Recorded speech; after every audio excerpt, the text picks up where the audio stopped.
The one new thing we get is this rule. Voila, quantifier negation. And what it does, it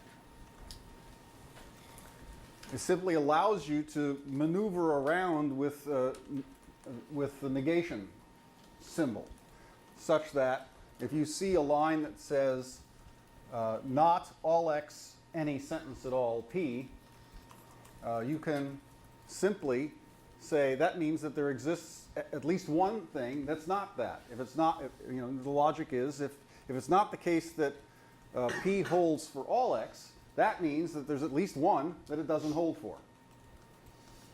And vice versa. You can go either way. And this is something that you really can't work with very well using the rules that we have up until now. I mean, what you have to do is to sort of figure out some derivation that will either allow you to eliminate a negation sign or add a negation sign. So you might use, if you're trying to work with this sort of thing and prove something else, you might need to have to go through some sort of elaborate subderivation scheme whereby you finally figure out some way of getting rid of this negation. Now you've got a simple rule. It's an obvious rule that you can simply use to move in one line from that to that or from that to that. And that's what this says. It's just going the other way around. So that's the rule. So once again, the most complicated things in week 8, I think, are those last two rules that we got last time. So what I want to do today, and it won't take us too long to do this, what I want to do today is just have a few exercises in which we go through it and you execute some of these proofs. These will be some of the things that you'll be doing later in the week when you get around to the exercises for week 10. And then I want to show you, when we finish with those rather more simple things, I want to show you a very elegant little technique that will serve you well sometimes, occasionally, in particular kinds of problems. So let's begin by working with this problem. What you're trying to do is to just basically move those quantifiers, change them and move them and apply this particular rule, quantifier negation, in a very, very simple and straightforward way. So what I'd like you to do is to go ahead and accomplish that.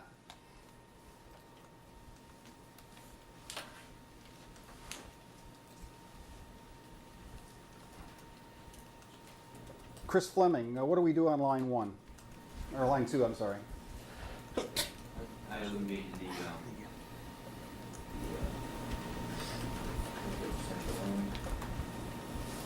the tilde, the not sign. I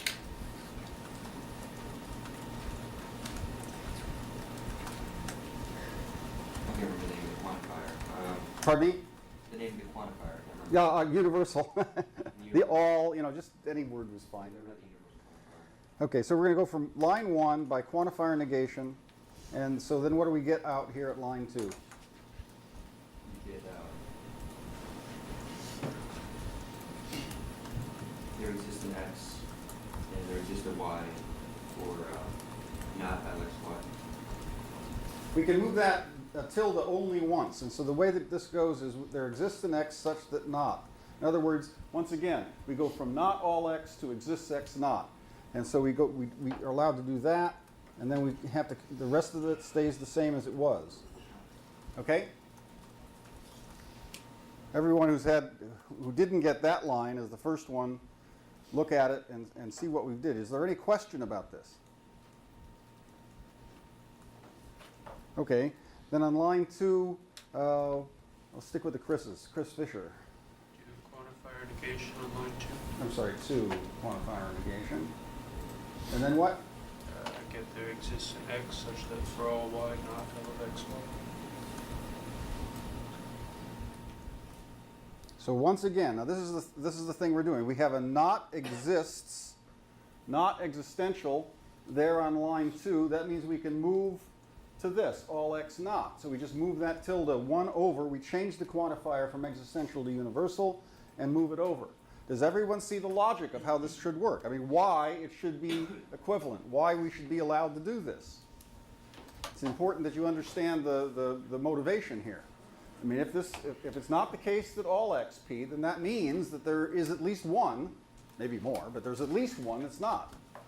And vice versa. If there's at least one that's not, that means not all. Okay, and this is the mechanism that we're allowed to use, and that proves what we were trying to prove. Exists x, all y, not lxy. That's all we have to do. Is that clear? I wanted here to mention something that I only saw this morning. It was a note from Alex Miner with regard to this sort of structure. Let's say you have a derivation that you're in the middle of, and you assume, and this is the case for one of the problems in the Logic Cafe, you want to assume something, and in the case of the particular problem that he was asking, what you're assuming over here is TA, for very good reasons. What the Logic Cafe required, let's call this line 1 for the sake of argument, what the Logic Cafe required in that problem, much to my surprise, Alex pointed it out, was that you do this, that you can't, well, it required that you go 1R in order to get to this.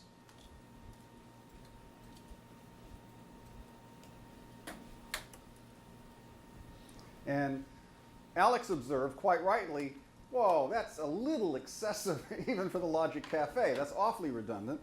And I was surprised to see that. What he wanted to do was this.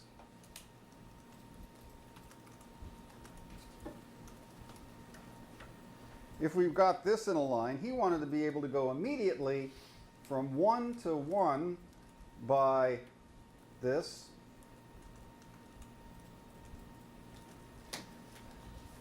Which seems perfectly reasonable. It's a shortcut. Why should I have to repeat TA, in the subderivation? I can see where, I mean, maybe you can see, but maybe I can see why if we've got some line in the derivation, if I want to use it in the subderivation, I got to get it over there. Maybe that makes sense for using R. But why would I have to do it here? Well, the fact of the matter is, in my experience with the Logic Cafe, throughout most of it, you don't have to do that other thing. You can do this.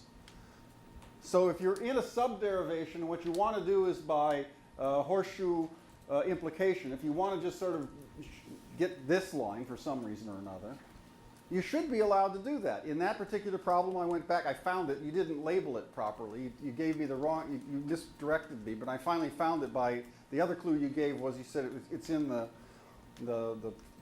problems that have solutions. So I found it that way. And I've forgotten now what the number is. But in any case, there is a problem in which which this is the technique that you're supposed to use. And the cafe doesn't allow you to do this in line 2. Nope. Right.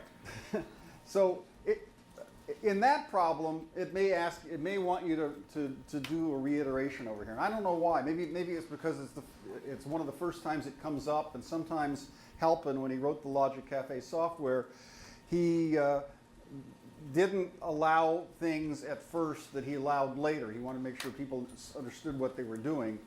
But I hadn't encountered that before, that particular problem. So generally speaking, I think you should be allowed to do this. If you want to just get say that something implies itself, you should be able to do that in one line. All right, that was a digression.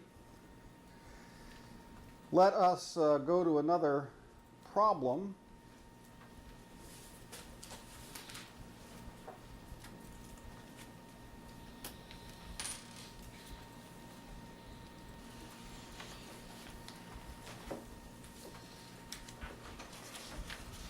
Okay, Luke, what's the best way to start this? Assume not there exists an X such that PX and MXA. Yes, in other words, what I'm going to try to do is to assume the antecedent and show that if that's true, then the consequent follows. Because that's all that this sentence means. If this is true, then that. So, what if, I'm not going to write what if all the time, but what if we had the antecedent? What if we had exists X, PX, and MXA? What's next, Luke? I used a quantifier negation on one to get for all X not PX and MXA.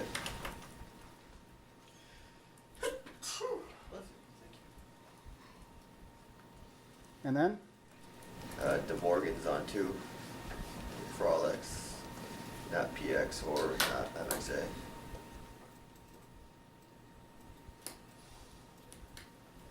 Whoops.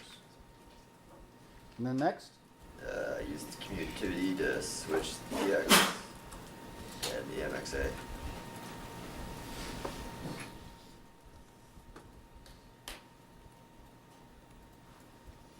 Next? The implication on four for all X not MXA implies not PX.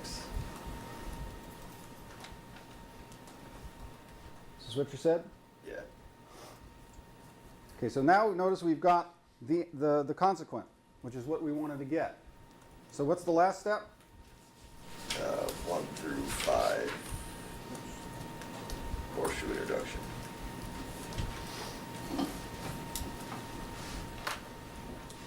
Stupid chain.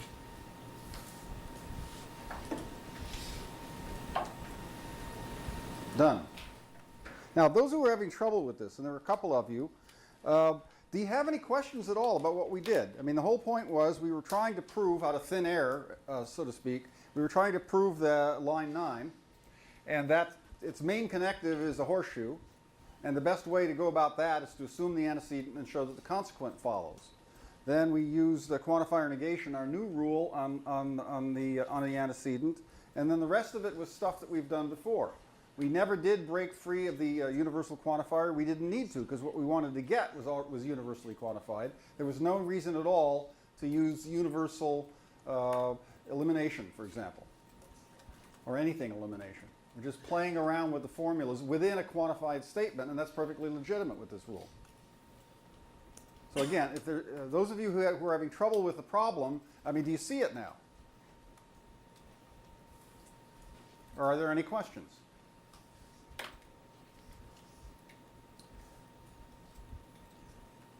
Okay. Here's another one.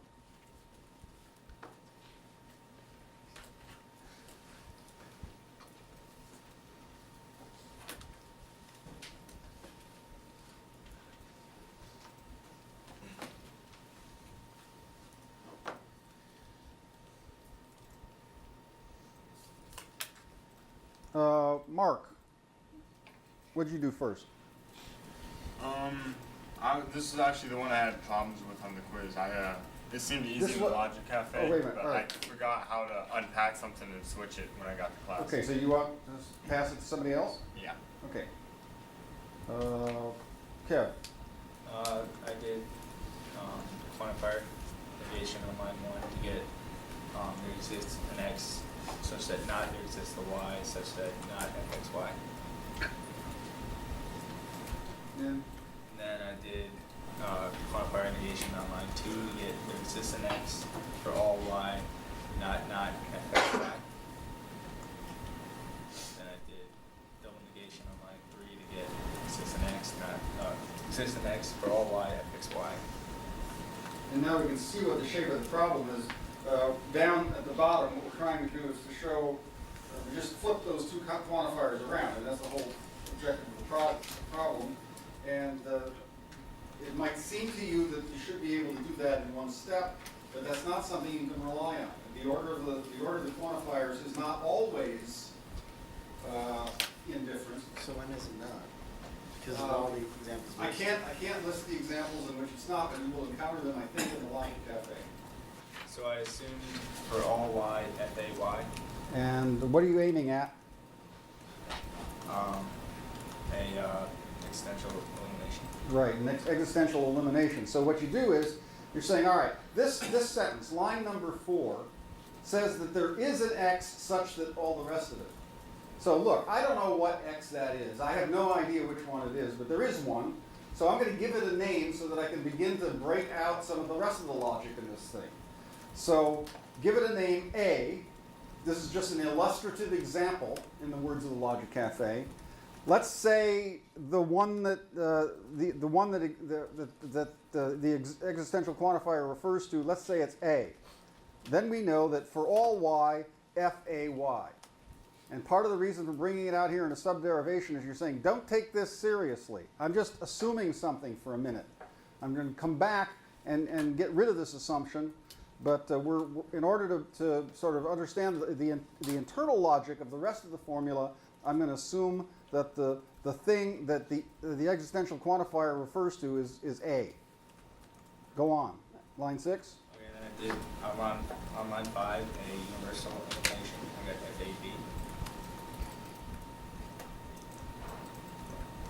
Okay. Then line 6 using an existential introduction. I got there exists an x such that fxb. Now, once again, we assumed over here that the x in question over here was named A, and now we're discharging that assumption. We're now going back to, so we already knew that there was something exists such that for all y it f's all the y's.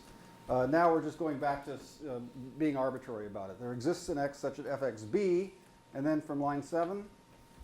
Line 7 using a universal introduction for all y, there exists an x such that fxy. And there we're justified in doing that just because it was a universal quantifier in the first place. It said everything is like this, and now we're saying that again. Now we've discharged both of the two names that we assumed, and here's where the tricky part comes in with existential elimination. It's this thing that we eliminated for a moment in order to get to this conclusion. So it's from line 4 and then comma 5 through 8 existential elimination. We get this. In other words, and what you do is you simply drag the thing that you were able to conclude down into the main derivation. You're justified now in putting in the main derivation, Sam. So could you have ended the existential elimination earlier? I don't think so, but tell me how. Just like on line 7, if you put it there and you've gotten existential. Oh, I see. Yes, you can. I wouldn't do that since it happens to have been in there that since this is a universal quantifier, I think that would be all right. I think it would be all right. That's something worth trying when you find this problem in the Logic Cafe. Something worth trying. You can often do this at a variety of different places. Once you've eliminated the existential, reintroduced the existential quantifier that you had arbitrarily assumed a name for, I think you might be able to bring that over here and then perform the rest of the thing out here. Try it. I don't know. I can't see right off the top of my head why that should be disallowed. There might be a good reason. I don't always see the truth from the top of my head.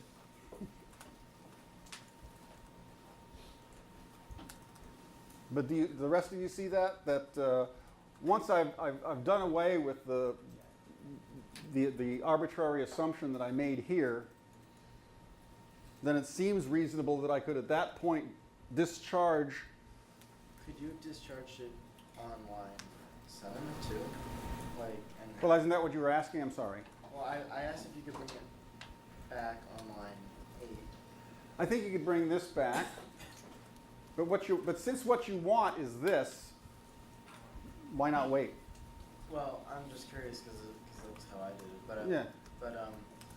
So if you take can you take FAB back and say? No, I don't think so, because A is something that you've assumed arbitrarily in line 5. So you can only take EX FX back. I think you could take this back out. As I say, it's worth a try. It looks to me like you should be able to, because the only thing that you're worried about is getting rid of this A. Because that's something you said, well, I mean, I don't know which one, all we know here is that there is something that does this, for which the rest of this is true. There's something. We don't know what it is, so we can't say anything at all about this arbitrary name that we said, we'll call it A. We can't bring that back. This is the line where we're supposedly proving things. We're given this stuff, we're given this premise, and then everything else we can know to be true if this is true. If the premise is correct, all the rest of this stuff follows. We can't draw any conclusions at all about A, because that was an arbitrary assumption. And so to put that over here is just unjustified. Does that make sense, Sam? And as I say, I think you could have drawn this back over here without any trouble. Because the other one, B, is from a universal quantifier. We could have done that over here.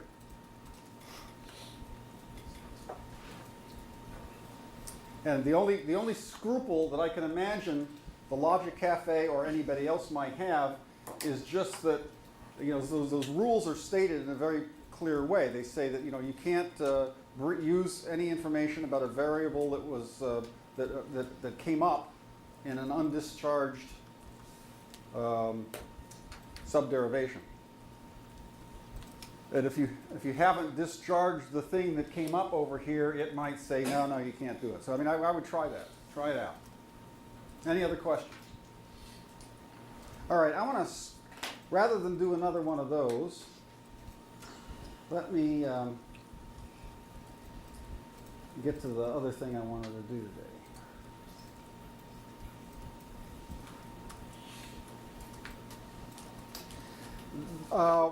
You're going to find, you know, similarly to what you found in chapter 5, there's going to be exercises wherein you're supposed to show that something is logically true, logically false, that two premises are inconsistent, and so forth. This one will, you know, exercise our new rule, but it'll also reveal a sort of a trick that will be handy to have, not just in this particular demonstration, but in other ones as well. It's something that has come up before, I know, in one of the more complicated problems. I think there's one problem in, maybe it's in chapter 5, I can't remember where it was. There's a problem that the proof seems like it's endless to me. And it's the one, you know, if I had to identify a single problem that caused me trouble in the entire Logic Cafe, it would be that one. And it required this technique. And so what I want to do is explicitly rehearse it with you to show how it can be used. So in this particular problem, let's make premise number 1, put that in a position where we can actually use it. Because when the curl's on the outside like that, we can't use it. So the first thing we're going to do is 1 quantifier negation. And we're going to get EX not AX or BX. And that's fine. And that also suggests, and there's another strategy that I want to let you know about now that we're into working with these quantifiers. It's almost always best when you're working with more premises than one, it's almost always best to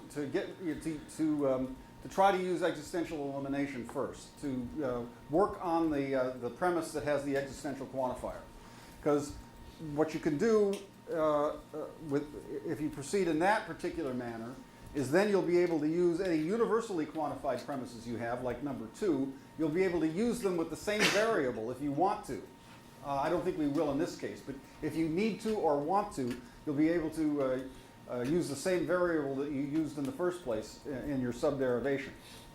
And that can be helpful. So in this case, let me just use that strategy. And I'm going to start with an assume. And I'm going to say, all right, this says there exists an X such that, let's call it A. Not A, or B, A. Okay? And by De Morgan from 4, I get curl A, ampersand curl B, A. And that will leave me with, from 5, I think you can see where I'm going with this, by ampersand elimination, I get curl A. And then notice premise 2 says all x AX, so from 2, by universal elimination, I get AA, and there is an interesting contradiction. But what do I do with that? Well, what I want to do, the objective here is to show that the premises are inconsistent. And so what I need to do is to derive a contradiction in this column, right? In the main line, in the main derivation. Anything over here is just, well, assume this for the moment. I'm using existential elimination. What that means is what I got to get in this column is the thing I want to get over there. So what I want to get is a contradiction down here, something, and then not something. Okay? I want to get a contradiction here. Just a second, Nathan. And so what I'm trying to do is to let me just go through the whole thing, Nathan, before I entertain questions. So what I want to do is to get a contradiction in this column in order to accomplish the goal, and I want to get the simplest contradiction I can get. Now I've got a contradiction over here, and I've said these words before, but from a contradiction, once you've got that, you can prove anything at all.